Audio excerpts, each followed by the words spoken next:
Yeah, good morning, everyone. Uh, Yesterday we saw US market more of a flattish. Uh, in fact, there was a testimony of Fed in the Senate, in the House, and Fed has indicated that the reversal of their easy policy is still away. Apart from that, quite a few results have come up in the US, and results were more or less ahead of expectations. So, there the result season has started on a good note. And even after that, the US markets were flat, and today morning, even the futures are also more of a flattish. Whereas Asian market are seeing some mixed trend. Japanese markets are down, whereas Chinese and Hong Kong markets are up. Hong Kong markets are up, mainly supported by tech stock, whereas Japan is down only on account of increasing COVID cases in Tokyo and strengthening yen, which is putting some pressure on the stocks. And if we see the commodity, oil corrected sharply from yesterday 76 to now 74. And other commodities like aluminum and copper were flat.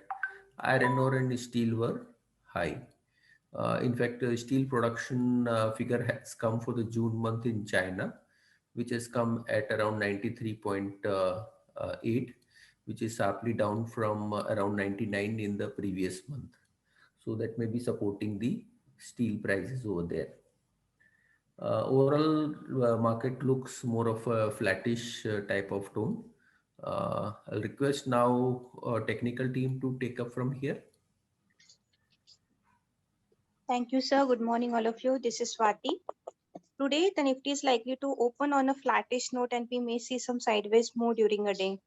On the technical front, going ahead, Nifty has a strong resistance at 15,920 levels.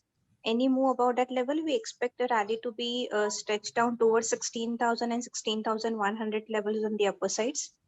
Whereas on the lower end, 15,750 will act as an immediate support level. Any move below that level, we expect some profit booking or say the selling pressure, which might take a Nifty down towards 15,700 to 15,600 levels. So these are the important support and resistance levels on the Nifty front.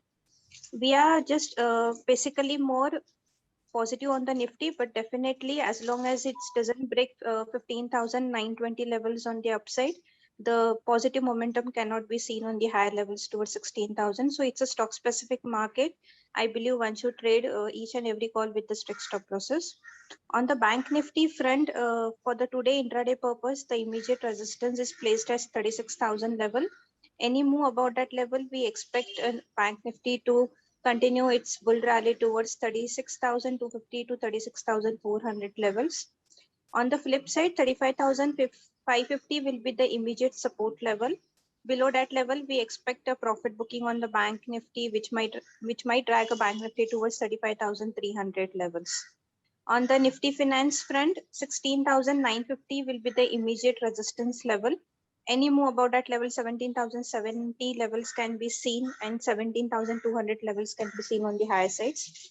Whereas on the downside, 16,800 will be the crucial support level on the Nifty Finance. Below that level, we expect a rally to be continued on a downfall towards 16,720 to 16,600 levels. So these are the important support and resistance levels on the Nifty and the Bank Nifty front as well as the Nifty Finance. Stock specific, IT packs are really doing very well from the last 2 days. So one can keep a eye on the Emphasis, Wipro and the Mindtree counters. I think that's it from my end. I request derivative guys to take a call forward. Yeah, thank you, Swati. See, on the derivative front, looking at the overall positions, nothing much has really changed. Again, we've been saying this for the highest number of days, but the Nifty is range bound and data is not moving, so it's not much that we can actually say. Only thing here to note is that the 15,800 strike PCR has gone above 1, which is a good sign. However, 15,900 and 16,000 levels have a strong amount of call built up, and they have strong resistances on the upside. So once 16,000 is broken, only then you will see, further buying coming in into the market. So at this point of time, selling around the 15,900, 950 levels would be a good option. From the stock specific front, Mindtree LTT has witnessed some good amount of open interest built up and good price action. So we believe these stocks can perform. Um, Also, Sun Pharma yesterday, in fact, last 2-3 days has witnessed some good amount of open interest built up.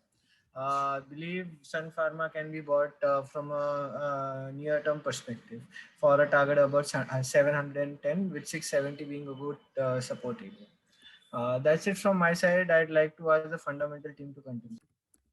Uh, Good morning. Couple of results that came out yesterday. Craftsman Automation, the IPO was there recently. Result is above expectation. Company derives about 2/3 of sales from auto sector and 1/3 from engineering.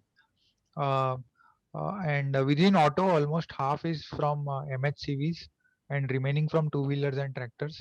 So on a quarter-on-quarter basis, we saw the MHCV industry decline by 60% and two-wheeler industry decline by 30%. But Craftsman auto segment sales declined by overall just 30%. So we feel that it has done well. Also, margins were respectable at 25% against 28% witnessed in the peak quarter of March. So margins have also been up there. So stock should continue to outperform as it has done in the last few months. 5 Paisa Capital, the discount broking player, result has improved after a couple of lukewarm quarters. This quarter growth has started again. Revenue from broking fees and commissions was at 45 crores, up 17% quarter on quarter and 37% year on year. Profit was also up at 7 crores versus 6 crores last quarter in March quarter. Important thing to note is new client acquisition was up 35% quarter on quarter at 2.8 lakhs. After 2 quarters of their new client acquisition being stuck at 2 lakhs figure, it has increased in this quarter. So this is a good sign, and also this seems they have gained some market share. So stock is likely to do well going ahead also. It has already run up by almost 40% in last 1 month, but that has been the case with all brokerage companies that we have seen in last 1 month. All have rallied strongly. Also, the IPO market is hotting up, so they will earn from funding as well. So sector should remain in limelight in the short term, and this stock should do well. That's it from my side. Good morning, everyone. Yesterday, two of the dairy companies announced their results. First is the Hudson Agro, which announced the results. Result is okay, as the sales grew by 20% YOY. The margins were little muted at 11.5% versus 14.8% last year. A new listed company, Dodla Dairy, announced the results. The result is for the March quarter. The result we believe is declining as compared to the sequential on comparison with the sequential basis. The revenue grew by was muted on the year on year basis. However, grew by 7% Q on Q. However, the margins have come down on sequential basis to 6.8% versus 14.1% quarter on quarter. Last year, the company had a PAT loss, so I don't think that is the comparable number for it. Marico has announced that it is acquiring 60% stake in Apco's Natural, that's the owner of Just Herbs brand, for an undisclosed amount. It will acquire 52% stake by 31st July, that is by this month end, and the balance 7.6% by March 23. So in another 1.5 years. So though we don't know that what valuation that has been acquired, we believe this can be a positive move from the Marico's point of view, given that they want to expand their business and been growing fast in food category. This is Just Herbs is mainly into cosmetics. This is a different category for Marico to go into. Thank you.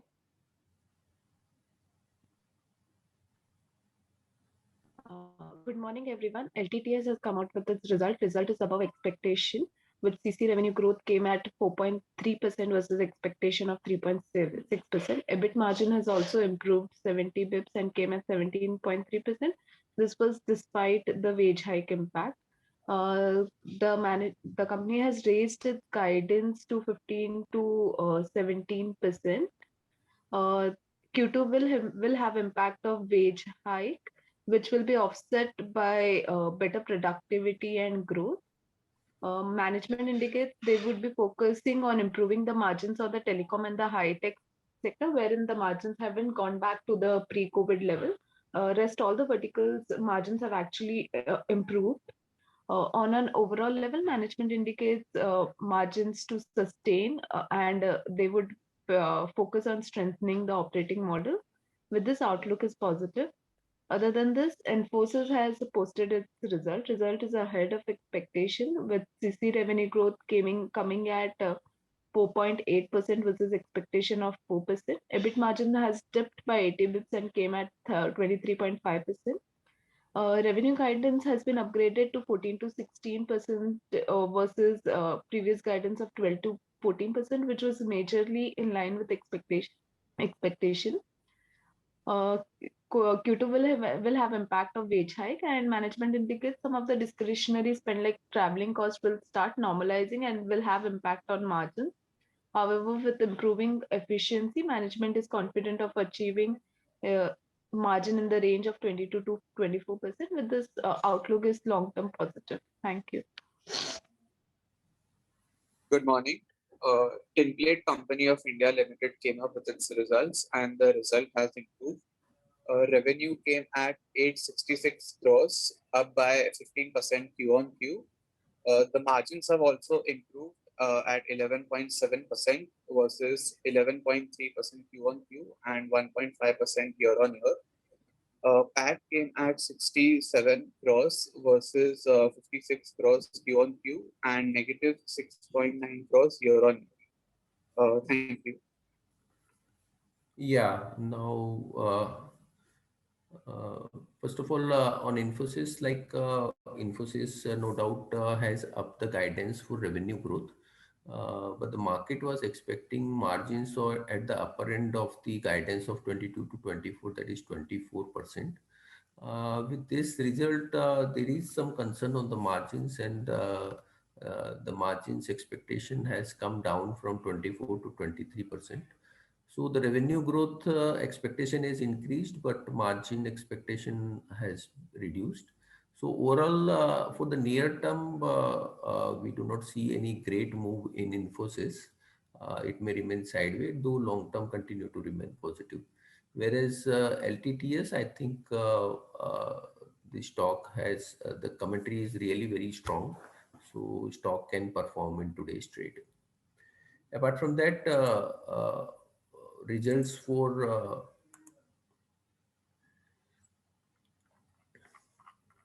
next Tuesday, Asian Paint is likely to report number, and year on year there will be substantial increase because of the lower base. Revenues is likely to increase by 66%, and EBITDA is also likely to improve. But quarter on quarter, though revenue will come down by around 27%, but margins are likely to remain stable at around 20%. Stock is trading at around 65 times FY23 earning, which is historically high. Apart from that, Bajaj Finance is likely to report number on Tuesday. Advances increased by around 4% quarter on quarter. That has already been reported by the company. Apart from that, credit cost is expected to increase quarter on quarter. And PAT is likely to increase by around 42% year on year and 3% quarter on quarter. So results is likely to be more of a stable quarter for this quarter. Then DCM Sriram is likely to report number. We expect the results may be declining. As we see, the PVC prices has declined quarter on quarter, and sugar profitability, though year on year will show improvement, but quarter on quarter will show some decline. Uh, and seed business, which is seasonally, June quarter is the best quarter, will show higher profit and revenue in this particular quarter uh, as compared to last quarter, but year on year may be flattish. So overall result seems to be more of a declining this quarter.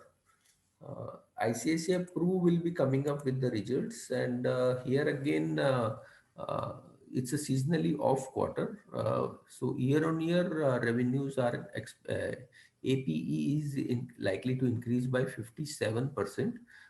Last year there was a base was quite low. And VNB margins, VNB is also likely to increase by 55%, and margins are likely to remain stable at around 24.1%. So overall result is likely to be stable type of numbers. Then ICICI Securities will be reporting number. Jian had said that most of the broking company will be reporting good numbers. So again, this is likely to report number. Good number from the broking side, but distribution revenue income can decline Q on Q because Q4 is seasonally strong quarter. So quarter on quarter PAT may decline, but year on year it will show a good growth.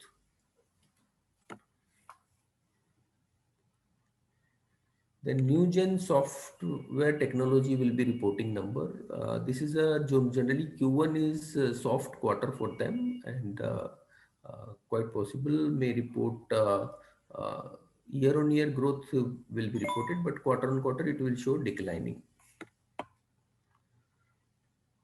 Then Syngene International is likely to report numbers.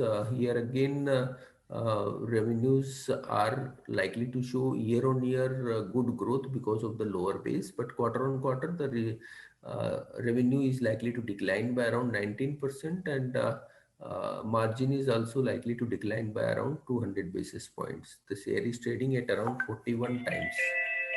Whereas Tirumallai Chemical is likely to report number. We expect them to report decline in the margin quarter on quarter, mainly because of the pen prices, which is their finished product, prices has remained stable quarter on quarter, whereas the raw material OX prices has increased in this particular quarter on quarter. So overall result can be declining, and this is more of a, if based on this result, the IG Petro result also will be impacted. We'll see movement in both the shares together. So that's all from us. Thank you very much and have a good day. Subscribe to our YouTube channel for in-depth interviews of India Inc. and press the bell icon so that you do not miss our updates.